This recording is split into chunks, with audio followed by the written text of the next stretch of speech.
प्रदेश में 25 और 26 फरवरी को प्रदेश में आयोजित होने वाली आरएएस परीक्षा को स्थगित करने की मांग लगातार जोर पकड़ रही है। एक तरफ युवा इस परीक्षा की तारीख आगे बढ़ाने की मांग कर रहे हैं, तो दूसरी तरफ आरपीएससी इस परीक्षा को तय समय पर भी आयोजित करने की मांग कर रहे हैं। परीक्षा स्थगित करने के पीछे जो युवाओं का तर्क है वो ये कि मुख्य रूप से सिलेबस को लेकर ही है। आरएएस प्री परीक्षा होने के बाद मेंस के सिलेबस में बदलाव कर दिया गया, जिसकी वजह से अभ्यर्थियों का कहना है कि परीक्षा की तैयारी के लिए कम से कम 6 महीने का समय चाहिए। इसके अलावा यह भी तर्क दिया जा रहा है कि कोरोना संक्रमण के बीच परीक्षा का आयोजन ना किया जाए। एक और बड़ी बात यह कि वो सरकार ने परीक्षा के निष्पक्ष आयोजन के लिए सुझाव देने के लिए कमेटी का गठन किया, लेकिन उस कमेटी के सुझाव मिलने के बाद ही परीक्षा का आयोजन करने की मांग हो रही है।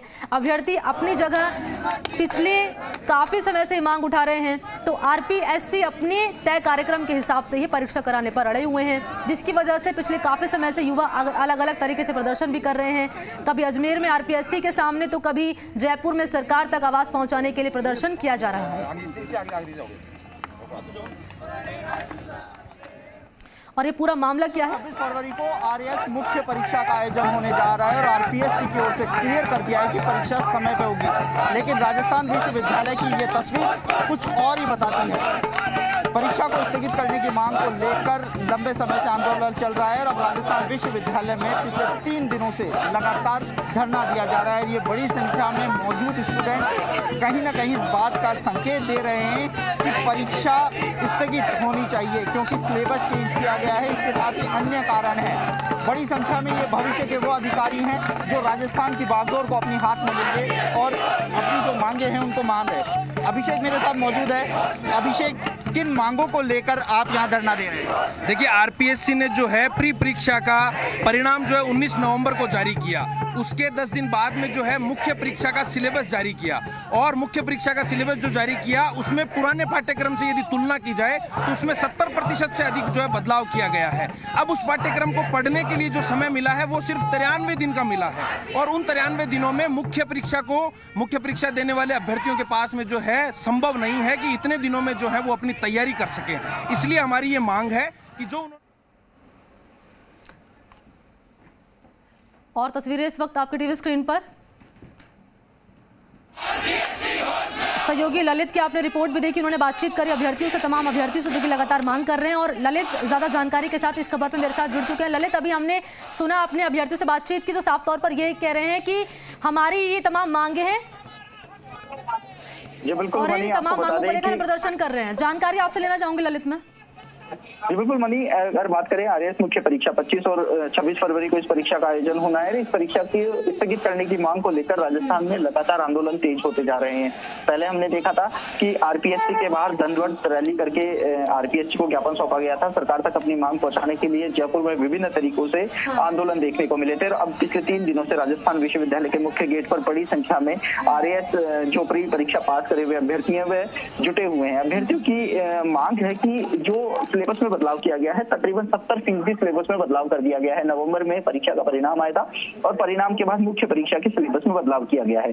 ऐसे में मुख्य परीक्षा में के सिलेबस में यदि बदलाव किया जाता है, 70% तक किया जाता है, तो अभ्यर्थियों को तैयारी के लिए और ज्यादा मौका देना चाहिए। अभ्यर्थियों की मांग है कि इस परीक्षा को 2 महीने के लिए स्थगित करके 2 महीने के आगे की तिथि देनी चाहिए। इसके साथ ही कोरोना संक्रमण लगातार बढ़ता जा रहा है, तो ऐसे में अभ्यर्थियों के स्वास्थ्य को ध्यान में रखते हुए भी जो फैसला है वह लेना चाहिए। और तीसरी जो प्रमुख मांग है वो ये है कि अगर बात करें प्रदेश में परीक्षा को लेकर, तो अभी जो रीट में महासंग्राम हुआ था और उसके बाद सरकार की ओर से कमेटी का गठन किया गया है जो परीक्षा को निष्पक्ष तरीके से कराने के लिए अपने सुझाव देगी। तो अभ्यर्थियों की ये मांग है कि पहले उस कमेटी के सुझाव मिलने चाहिए, उसके बाद ही परीक्षा का आयोजन करवाना चाहिए, क्योंकि परीक्षा में कोई गड़बड़ी न हो इस बात की गारंटी कोई भी नहीं ले रहा है। तो हमारे साथ राजस्थान बेरोजगार एकीकृत महासंघ के अध्यक्ष उपेन यादव जुड़ चुके हैं। उपेन, आपने सुना हमारे सहयोगी को ललित को जो साफ तौर पर बता रहे हैं कि किन किन मांगों को लेकर लगातार प्रदर्शन किया जा रहा है। आपसे जानना चाहूंगी आपका क्या कहना है इस पूरे मसले पे?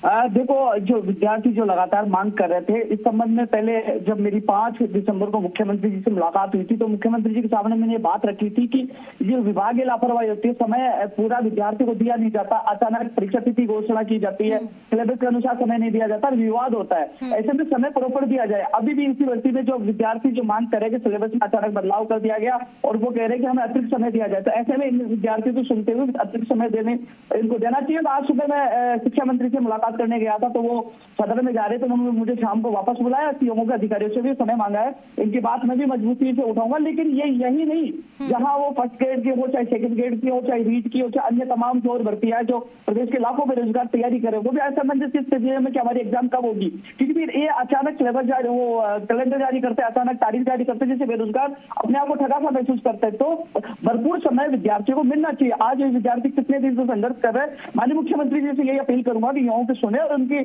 मामले को संज्ञान में लेते हैं, उनकी मांग माननी चाहिए। क्योंकि एक कमेटी का गठन किया तो कमेटी की रिपोर्ट पे नीचे लागू होना चाहिए कि सिर्फ फर्जीवाड़ा, पेपर लीक, किसी और समस्याएं आएंगी तो इनके साथ बुरा होगा, इसलिए कमेटी की रिपोर्ट भी लागू करनी चाहिए और इनको राहत भी देनी चाहिए, क्योंकि इनकी वाजिब मांग है, लगातार इनका प्रदर्शन जारी है। क्योंकि ये सिस्टम बिल्कुल जी हाँ, उपेन मैं ये कह रही थी, देखिए एक तरफ आरएएस परीक्षा स्थगित करने की मांग की जा रही है, दूसरी तरफ ये कहा जा रहा है कि आरपीएससी अपने तय कार्यक्रम के हिसाब से ही परीक्षा कराने पर अड़ा हुआ है। इस पर क्या कुछ कहेंगे, क्योंकि एक तरफ ये कहा जा रहा है कि स्थगित हो, दूसरी तरफ ये कहा जा रहा है कि तय कार्यक्रम के अनुसार ही हो। आरपीएस से पहले अपने उसको देखे, जो अभी आरएस इंटरव्यू घूसखोरी प्रकरण आया था, जिसमें सदस्य का नाम आया था, एलटीसी का नाम आया था, उस मामले को दबा दिया, उसकी कोई जांच नहीं। इसके अलावा पशु चिकित्सक भर्ती 2019 की वो भी अभी अटकी पड़ी है, डबल अटकी पड़ी है, उन भर्तियों की तरफ सरकार आरपीएससी का ध्यान नहीं। आज ये बेरोजगार कह रहे हैं कि आपने सिलेबस में बदलाव किया तो हमें समय मिलना चाहिए, सिस्टम में सुधार होना चाहिए, लेकिन सिस्टम में सुधार करने के बजाय जल्दबाजी क्यों? आपने देखा होगा एसआई भर्ती में जो जल्दबाजी में एग्जाम करवाई गई, पेपर लीक के सामने आया कि बीकानेर से पाली आया, तो जल्दबाजी की जा रही है। ये जल्दबाजी कहीं ना कहीं कह देता है कि कहीं ना कहीं भ्रष्टाचार या फर्जीवाड़ा होने के संकेत है। ऐसे में विद्यार्थियों की मांग को मद्देनजर रखते हुए, छात्रत्व में फैसला लेते हुए इनको एग्जाम पारदर्शिता के साथ करवानी चाहिए और कमेटी के जो सुझावों का इंतजार करनी चाहिए। कमेटी क्या सिस्टम नया स्थापित करी है। प्रदेश का बेरोजगार परेशान है, अभी कानून भी आने वाला है, क्योंकि कानून आ जाएगा, एग्जाम कानून के बाद होगी तो कानून का भी डर अपराधियों में होगा, क्योंकि गैरजमानती कानून आने वाला। पिछले 1 साल से हम संघर्ष कर रहे थे। 17 अक्टूबर को सरकार ने घोषणा की थी, 18 अक्टूबर को मेरा अनशन तोड़ाया था, तब मुख्य सचिव आईसीयू में जाकर बोला था, तो वो कानून भी आ जाएगा। तो जैसे भी थोड़ा सा समय मिलेगा तो कानून का भी लाभ मिलेगा इस अभ्यर्थियों को, कि एक मन में विश्वास जगेगा कि हाँ कानून आ गया, पेपर लीक नहीं होगा, कोई भजनलाल, बत्तीलाल, डीपी जारोली जैसे कई लोग नहीं आएंगे और बेरोजगार सुरक्षित महसूस होंगे। तो कानून और कमेटी ये तमाम चीजों पे निकलने के बाद ये भर्ती परीक्षा करवाई जाए और बेरोजगारों को राहत दी जाए। कुल मिलाकर आप ये कह रहे हैं उपेन के, एक तो ये जो कमेटी बनाई गई उसका सुझाव जो आ जाए सामने, क्या कुछ कहा गया कमेटी की तरफ से, दूसरा आपका ये कहना है कि जो कानून लाने की लगातार कांग्रेस पार्टी बात कर रही है सदन में, वो कानून आ जाए ताकि ट्रांसपेरेंसी बरकरार रहे। उपेन आप ये बताइए, बेरोजगारों से आपने बातचीत की है, तमाम हम तस्वीरें भी दिखा रहे हैं इस वक्त टीवी स्क्रीन पर, क्या कह रहे हैं अभ्यर्थी कि कितना समय इनफ होगा? ये कह रहे हैं कि कम से कम 2 महीना इनको दिया जाए, लेकिन मैं खुद आज सुबह शिक्षा मंत्री जी के बंगले पे जाके आया था। उन्होंने कहा मुझे शाम को बुलाया, तो शाम को मैं इनके अभ्यर्थियों को ले जाकर मुलाकात करूंगा। मैं मेरी तरफ से पूरी कोशिश कर रहा हूँ कि सिलेबस के अनुसार उनको समय भरपूर दिया जाए, क्योंकि जो सिलेबस में बदलाव किया है तो समय नदी सही रहेगा, क्योंकि आपने देखा होगा सभी जनप्रतिनिधि, सभी पूर्व मुख्यमंत्री, कई लोग। ठीक है, बहुत शुक्रिया आपको उपेन हमारे साथ जुड़ने के लिए और इस खबर पर बातचीत करने के लिए।